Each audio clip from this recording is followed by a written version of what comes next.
은혜 받으신 하나님 말씀은 마태복음 16장 16절 한 절입니다. 예수는 16번째 시간인데요. 첫 번째, 예수는 그리스도시다. 이게 첫 번째 시간입니다. 하나님은 우리의 아버지십니다. 참 아버지십니다. 우리의 믿음은 하나님을 아버지라고 고백하는 데 있습니다. 우리가 아버지와 자식 간의 관계, 부자와의 관계, 그 관계가 어떠한 것인지 참 알면요, 진정 큰 은혜와 은총이 있습니다. 세상에 많은 관계로 이루어져 있고 연결되어 있어요. 세상은 그냥 뭐 친구 관계, 뭐 무슨 관계 다 이루어져 있습니다. 그 중에 가장 끈끈하고 가장 친밀한 관계가 부자 관계입니다. 부자지간보다 더 정직한 관계는 없어요. 사실은요. 요즘은 이게 인륜, 천륜이 깨져가지고 아주 엄한 것을 보게 됩니다. 부자 관계보다 더 큰, 더 깊은 인연, 더 깊게 맺어진 관계가 없다고 성경은 말씀하고 있습니다. 부자지간보다 더 진정한 사랑, 그거보다 더 큰 건 없고요. 사랑과의 관계, 아주 깊은 끈적끈적한 관계가 부자지간에 들어 있습니다. 아버지는 자식을 사랑하되 그를 자기 목숨처럼, 자식을 자기 목숨처럼 사랑합니다. 자식도 아버지를 그와 같이 존중하고 사랑하는 것이 하늘이 맺어주신 관계입니다. 아버지는 필요하다면 자식을 위해서 목숨까지도 기꺼이 내어줄 수 있고, 우리나라 옛날 말이 있어요. 춘궁기 때, 보리고개 때 자식들은 배 터져 죽고 엄마 아버지는 배골라 죽는다고. 부모 입장에서는 자식들 배고프면 안 되니까 자기 먹을 걸 자식에게 돌리는 겁니다. 그래서 부모는 배골아 죽고 자식들은 자꾸 먹어야 되니까 그랬다고 그럽니다. 아버지와 자식과의 관계는 아무도 끊을 수 없습니다. 천륜을 말하고 있습니다. 설령 자기를 낳은 아버지가 누군지 모른다 할지라도 그건 끊을 수 없습니다. 이 땅에서 부자지간처럼 온전하고 진실한 관계는 없습니다. 성경에서 보면요, 내 아버지와 어머니를 공경하라. 이것이 약속이 있는 첫 계명이니 이는 내가 잘되고 땅에서 장수하리라. 에베소 6장 23절에 말씀하시거든요. 부모를 공경하면요, 예수를 믿든 안 믿든 이 땅이 잘됩니다. 장수합니다. 난 구원을 말하는 거 아닙니다. 이 땅에서 가장 타락한 자는 페르나라고 표현합니다. 페르나가 뭐냐면 일반적으로 말하는 도덕적으로 타락한 것보다 더 심한, 마땅히 지켜야 할 도리를 어기고 아주 잘못된 자식을, 곧 부모에 대해서 큰 실망을 주고 부모의 뜻을 좌절시키고 부모에게 저주를 갖다 준 자를 페르나라고 표현을 합니다. 부모를 거역한다는 것은요, 다시 돌이킬 수 없는 죄입니다. 부모를 섬긴다는 자는 진정으로 그 뜻을 잘 받들어야 됩니다. 그 뜻을 잘 섬겨야 돼요. 뭐 우상숭배하라 이런 건 거부해야 됩니다. 우상숭배하라, 뭐 살인해라, 도둑질해라, 이 더러운 짓 하라 그러는 것은 다 거부해야 됩니다만, 우리가 하나님을 아버지라 부르는 데서 알 수 있듯이 부모를 섬겨본 자만 하나님을 잘 섬길 수 있습니다. 교도소에서 근무하는 교도관 얘기를 들은 적이 있어요.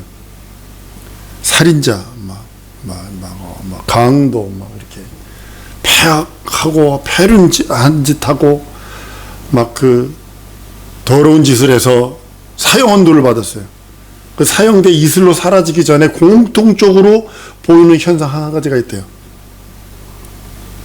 죽음에 임박해지면 회개를 한대요. 아주 눈물을 뚝뚝 흘리면서 회개를 한대요. 무엇 때문에? 내가 부모님에게 큰 죄를 졌다면 회개를 한대요. 동일하답니다. 교수대의 목에 밧줄이 걸리기 전에 그렇게 회개를 한대요. 내가 부모에게 패륜을 했다고.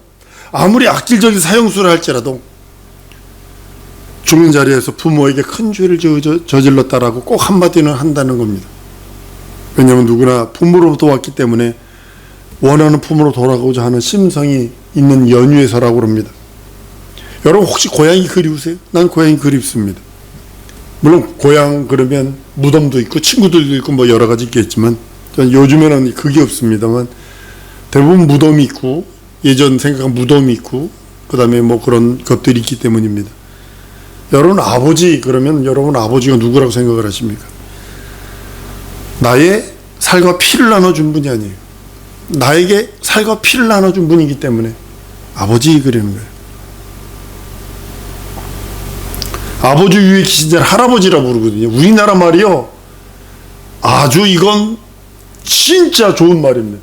할아버지라는 말의 이 의미가 얼마나 좋냐면, 할아버지의 할이라는 뜻이 얼에서 나오는데, 얼아버지라는 뜻이에요. 얼은 혼이라는 뜻이거든요. 혼아버지라는 뜻입니다. 할머니는 얼 어머니, 아버지는 아버지입니다. 그래서 얼은 혼을 뜻하고 있거든요. 우리나라 말에. 우리나라 말에 진짜 좋은 말들이 너무 많은데 외래하고 섞여가지고 이상하게 짬뽕된 것들이 많습니다만, 할아버지는 혼, 아버지의 의미가 있고, 아버지는 피와 살을 나눠준 분이라는 뜻이라면, 그래서 아버지라 부른다면, 할아버지는 혼을 물려받은, 그래서 할아버지로부터는 혼을 물려받았다고 그래서 할아버지 이렇게 부르는 겁니다. 아버지로부터 살과 뼈를 물려받아 나누어 받아서 아버지 이렇게 되는 거고, 혼을 물려받은 자는 할아버지라고 그래서 얼아버지라 이렇게 얘기를 합니다. 그래서 할아버지가 손자를요, 안아주는 것을 얼싸안는다라고 표현을 합니다. 혼으로 감싼다는 뜻이에요. 이게 우리나라 말이 참 좋은 말이 너무 많은 것 같아요. 얼싸안는다는 것을 혼으로 감싸안는다, 이런 의미입니다. 정감 있고 따뜻한 우리나라 참 언어들이 많습니다. 우리나라 고자로 올라가면요, 어떤 학자가 얘기를 하더군요. 뭐 쐐기 문자로 올라가는 그 언어도 같은 그 맥락의 언어들이라고 이렇게 얘기하는 걸 보게, 우리나라 말과 같은 맥락의 언어들. 혹시 여러분들 오늘 집에 가셔서 인터넷 한번 찾아보세요. 미국의 체로키 인디언이 있습니다. 아메리카 인디언이 부르는 어메이징 그레이스가 한국말하고 똑같습니다. 한국말 고어를 쓰고 있습니다. 그대로 쓰고 있습니다. 미국의 유명한 그 체로키 그 다음에 몇몇 부족들이 있거든요. 그 부족들이 쓰는 그 어메이징 그들이 부르는 애국가가 있어요. 그들이 부르는 노래가 우리나라 고조선어하고 우리 한국하고 똑같습니다. 우리나라 그쪽 지역이 저기 베링 해협을 통해서 넘어갔다는 게 맞는 이유가 그거고요. 저기 남미에 가보면 그 사람들 보면 팽이 돌리는 거, 상투 따는 거, 그들이 가지고 있는 놀이 문화 똑같이 우리 한국 문화하고 똑같은 그림들도 너무 많습니다. 무당을 뭐라 그러는지 아세요? 저기 토속어로, 멕시코 토속어로 다마치니의 무당이. 이거 우리나라 말하고요, 똑같은 것들이 너무 많다라는 거죠. 우연이라 할 수 없는 것 같아요. 온돌이요? 왜 온돌이 알래스카에서 발견이 돼요? 우리나라에서 넘어온 거예요, 온돌이요, 온돌. 그 온돌도 몇천 년 전에 발견된 그것들 보면 온돌도 알래스카에서 발견이 되고요. 그런 것들을 보게 됩니다. 우리 국뽕 그거 하는 얘기가 아니라, 우리는요, 하나님을 아버지라 부르는 것은 교회에 나오면 자연스럽게 부르는 말이 아닙니다. 이것은 믿음으로만 고백할 수 있는 거예요. 만나본 적이 있나, 나에게 뼈와 피를 나눈 그런 관계도 아닌데, 물론 우리 친구들 그 아버지나 어머니로 아버님, 어머님 그래서 존칭을 해줍니다. 아버님, 어머니 존칭해주나 아버지라 부르지는 않습니다. 이건 믿음으로만 하나님을 아버지라 부를 수 있어요. 믿음으로만. 다른 걸로 불가능합니다. 하나님을 믿음으로만 부를 수 있는 그런 권리가 하나님을 아버지라 부르는 것입니다. 하나님을 믿는 자신의 신분을 자기 입으로 시인하는 것이 하나님, 그러면 아버지 이렇게 부르는 겁니다. 우리는 육신을 입고 이 땅에 태어났습니다. 반면에 우리 영은 하나님으로 왔다고 성경은 말씀을 합니다. 그렇기 때문에 우리의 육신은 땅으로 돌아가지만 우리 영은 분리되어질 때, 우리 육체와 우리 영이 분리되어질 때는 하나님께로 돌아갑니다. 그래서 우리는 하나님을 우리 아버지, 영의 아버지라고 부르는 것입니다. 하나님을 아버지라 부르는 것은 자신의 영이 하늘로부터 왔다는 것을 인정하는 것이기 때문이기도 합니다. 자신의 영적인 존재임을 인정하는 것, 그것이 하나님을, 한번 따라합니다. 하나님은 내 아버지시다. 인정하는 겁니다. 자기 영적인 존재를 내가 영적인 존재야를 인정하는 것이 하나님 내 아버지라고 표현하는 것입니다. 자신의 육신만 주장하면요 허무하게 끝날 수밖에 없어요. 육신은요 아무것도 아닙니다. 흙으로 돌려줘야 될 존재입니다. 영원한 삶을 누릴 수 있는 영생, 영적인 존재임을 고백하는 것이 하나님 내 아버지라고 표현하는 것입니다. 이스라엘 사람들은요 하나님을 아버지로 부를 수 없어요. 종이니까. 율법 자체는요 하나님을 아버지로 부를 수 있도록 가르쳐서도 안 되고 가르칠 수도 없고 그렇게 부를 수도 없고, 가르치는 것 자체가 불법이고 그렇게 하나님을 아버지로 말하는 것이 불경죄고, 성령 하나님을 방해하는 죄고, 신성 모독죄고, 율법 아래에는 하나님을 아버지로 부르지 못합니다. 하나님의 자녀 될 수 있는 길도 없기 때문에 오직 종입니다. 행하는 대로. 하나님을 사랑하느냐? 그러면 눈은 눈으로, 이는 이로, 목숨은 목숨으로, 대웅은 대웅으로 그렇게 해야 됩니다. 율법에는 하나님의 아들이 될 수 있는 양자 영이 없을 뿐더러 양자 영도 없습니다. 양자가 될 수도 없지만 그 양자의 영도 없습니다. 그래서 율법 아래서는 결단코 하나님을 아버지라 부를 수 없어요. 예수께서 오셔서 우리 죄를 위하여 살찌고 피 흘려 주셨기 때문에 예수 공로 힘입어, 한번 따르면서 예수 공로 힘입어 하나님을 아버지라 부른다. 이것이 예수 공로 때문입니다. 최초로 하나님을 아버지라 부르신 분이 예수님이세요. 율법 아래 있는 자들로 상상할 수도 없는 일이에요. 그걸 돌로 쳐 죽이려고 그러고 신성모독했다고 그러고 돌로 패 죽이려고 그러고 막 그랬던 모습을 발견합니다.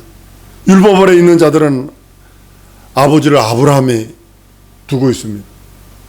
아브라함이란 말은 아버지란 조상이란 뜻이거든요. 그러니까 아브라함만이 그들의 조상이에요. 이스라엘 민족이. 예수께서 이 땅에 있는 자를 아비를 하지 말라라고 말씀하신 것은 사실은 아브라함을 두고 얘기한 거거든요. 네 영혼의 아버지가 하늘에 있다. 이것을 뜻하는 거거든요. 이건 혈과 육에 대한 그 아버지, 나의 육체를 낳아주신 내 아버지에 대해서 이간질하려고 하는 것이 아니라 이제부터는 네 영의 아버지를 알라라고 말하는 거거든요.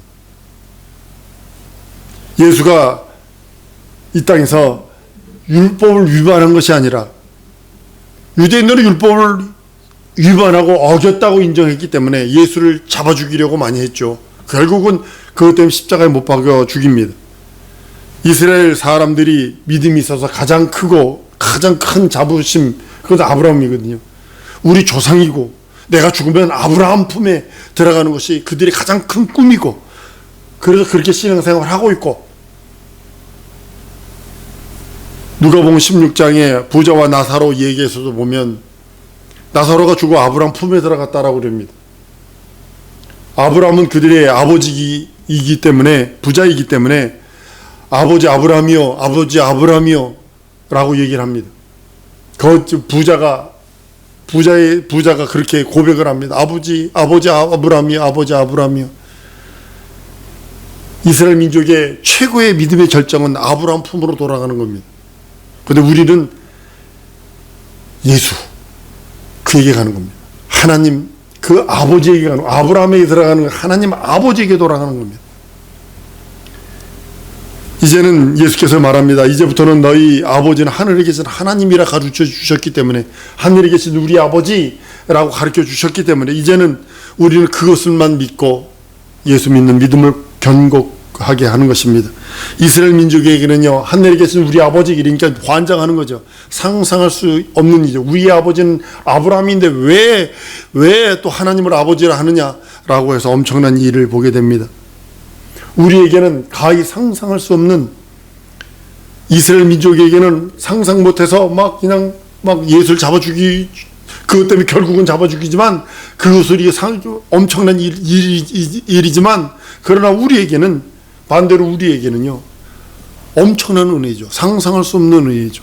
이스라엘 민족은 겨우 아브라함을 아버지라 부르나 우리는 하나님을 아버지라 부릅니다. 아브라함을 창조하고 아브라함을 만든 그를 아버지라 부르는 것이 아니라 아브라함을 창조하신 창조주를 아버지라 합니다. 아브라함을 아버지라 부르는 것이 아닙니다.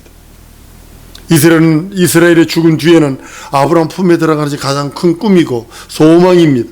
그런데 우리의 큰 꿈은 예수께서 하늘 아버지 품으로 돌아가신 것 같이 우리도 아버지 품으로 돌아가는 겁니다. 한번 따라합니다. 아버지 품으로 돌아가리라. 나 이제 돌아가리라. 아버지 품으로 하면 노래하잖아요. 나 이제 돌아가리라. 내 아버지 품으로 돌아간다네. 육신은 땅에서 났기 때문에 흙으로 돌아갑니다. 반드시 흙으로 돌아갑니다. 아까 있는 동안에 잘하세요. 있는 동안에 일부러 잘라내고 일부러 뭐 이렇게 상처내고 일부러 이상한 거 먹고 그냥 이렇게 하지 말라고. 육체 있는 동안에 내 만약 수명이 있어요. 그 수명 동안에 하나님이 내게 맡기신 수명을 다 하고 아버지 품으로 돌아가는 겁니다. 육체는 흙으로 돌려주고요. 우리 영혼은 하늘로 왔기 때문에 하늘 아버지에게로 돌아가는 겁니다. 그런데요, 중간에 마귀에게 죄에 속으면 마귀에게 돌아간다는 사실을 아셔야 합니다. 그래서 마귀에서 나오라는 겁니다. 저는 가끔 가다가 그 아마존에 있는 개구리 두꺼비인가요? 그걸 개구리 같은 건데요. 등에서 알을 등에다 놨다가 이 새끼들이 알이 어미 등짝을 파고 들어갑니다. 파고 들어가서 거기서 살아서 거기서 튀어나옵니다. 그런 걸 가끔 가다 봅니다. 우리는 이 땅에서 예수로 살지 않으면 안 돼요. 예수에게 붙어있지 않으면 안 돼요. 마치 마귀에게 속해 있으면 그 개구락지처럼 그렇게 몸이 바뀌어서 함께 멸망하는 겁니다. 마귀의 일만 할 수밖에 없는 겁니다. 교회가 요즘처럼 많은 때가 여러분 보셨나요? 전 세계적으로요. 우리나라 요즘 교회가 코로나 때문에 많이 줄어듭니다만 성도들도 참 많아졌습니다. 근데 외식과 형식에 치우친 참 많아진 것도 유래를 찾아볼 수가 없죠. 참 마음으로 하나님께 돌아온 자 그렇게 많지 않습니다. 믿음이 구원이 그렇게 쉽지 않은 것을 보게 됩니다. 우리는 인도 환생 윤회하는 자가 아닙니다. 불교에서 말하면요, 윤회는 4억 8천 번 윤회한대요. 모기로 났다가 하루살이로 났다가 개로 잘 태어나면 개로 나고 닭으로 나고 소로 나고 이런 벼룩이로 나고 뭐로 났다가 4억 8천 번을 윤회해서 다시 사람으로 난답니다. 아주 착하게 살면 개로 태어나고 그런다죠. 우린 예수 믿은 후에 그것을 믿는 것이 아니라 하나님을 아버지를 한다는 거죠. 창조주를 아버지라 부른다는 거죠. 만약 예수 믿지 않고 부처 앞에 무릎 꿇었다면 개몬다 못한 그런 삶을 살았을 거 아니에요. 예수를 믿어 하나님을 아버지라 부르는 하나님의 아들, 신의 아들들이 됐습니다. 한 번 더 따라하시면 나는 신의 아들들이 되었다. 신의 아들, 그것이 하나님의 영광이거든요. 무엇으로 비교해서 개로 태어나는 게 낫겠어요? 하나님 신의 아들, 그 하나님의 영광과 어떻게 구분이 됩니까? 우리는 하나님의 자녀들입니다. 세상과 타협할 수 없는 믿음의 자녀들입니다. 절대로 여러분들 부탁합니다. 한 번 더 따라했습니다. 세상과 타협하지 않으리라. 난 믿음의 자녀다. 이것을 명심하세요. 세상과 타협할 수 없어요. 그 믿음의 자녀이기 때문에. 독에 정창하다가 어차피 육체는 내어줘요. 때가 되면 내어줘야 돼요. 세속에 속한 사람들이 참 많아요. 요즘에 양다리 걸치는 사람 너무 많고요. 결혼식에서 아주 결혼식장에서 이 막장들 여러분 보셨어요? 실제로 보았는데요. 여자가 더러운 짓 해서 양다리 거쳐서 저울질하다 이쪽에서 났는데 이쪽 사람이 반대로 있던 그 남자가 그날 쳐들어와가지고 난리 치지 않나. 남자가 또 어떤 여자고 양다리 거치다가 또 해가지고 또 그 여자가 쳐들어와가지고 난리 치지 않나. 어떤 때는 어떤 사람은요, 결혼식장에서 있어서 비디오 틀어주잖아요. 비디오 틀어주는 뭐 틀어줬냐면 다른 남자와 자는 그런 장면들을 가지고 비디오를 틀어줘 버렸어요. 양다리 거쳐서 그러는 거예요. 우리는 온전하게 하나님의 사람, 진정으로 하나님의 의의 사람, 하나님의 생명을 증거하는 사람, 하나님의 거룩한 사람, 하나님의 믿음의 사람이 되어야 됩니다. 박쥐처럼 살면 안 돼요. 우리 하나님의 자녀지 박쥐처럼 살 수 없어요. 박쥐가 다리가 있어서 걸어 다니기도 하고 날개에서 날아다니기도 한답니다. 그래서 저주받은 거래요. 새하고 동물하고 전쟁을 할 때 박쥐는 양다리를 거쳤대요. 그래가지고 버림받은 거래요. 그래서 햇빛에서 못 나오고 낮에는 동물들 무서워서 새가 무서워서 못 나오고 낮에는 밤에 들어가서 자고 양다리는요 양쪽에서 다 버림받아요. 스파이 중에 우리나라도 스파이들이 북한에 많거든요. 전 세계에 다 스파이들이 있어요. 근데 스파이들이 있는데 스파이들은 양쪽에서 다 죽이게 돼 있어요. 1순위가 죽이는 거예요. 스파이는 북한하고 남한하고 스파이는 북한에도 걸려서 죽고 남한에서 걸려서 죽고. 그러니까 박쥐가 낮에는 새하고 동물하고 있으니까 도망 나와서 밤에만 움직인다고 그럽니다. 양다리 거쳐서 그래요. 한 번 더 따라 하십니다. 난 예수 믿고 하나님의 자녀 됐다. 명심하셔야 합니다. 박쥐처럼 그렇게 살면 안 됩니다. 하나님의 능력이 확실히 살아있기에 그 능력만 믿고 의지하는 겁니다. 그 응답, 지난 시간에 얘기했어요. 하나님의 때가 참해. 그 하나님의 때가 있어요. 내게 향한 하나님의 때. 그래서 미리 준비하라는 거. 한번 따라 하십시오. 내 때를 위하여 내가 준비하리라. 이거 말씀도 준비하고 기도도 실력도 준비해놔야 돼요. 주가 쓰시겠다 할 때 내어드릴 수 있는 능력. 나 여기 있나이다 라고 나갈 수 있는 능력. 그것이 우리 성도들이 해야 할 일입니다. 양다리 거치고 있고 세워라 내워라 가지를 말아. 아닙니다. 절대로. 점점 늙어간다는 사실을 아셔야 돼요. 젊어가진 않습니다. 점점 늙어가지. 오늘이 가장 젊을 때인 거 여러분 아세요? 오늘이 내 나이에 가장 젊을 때.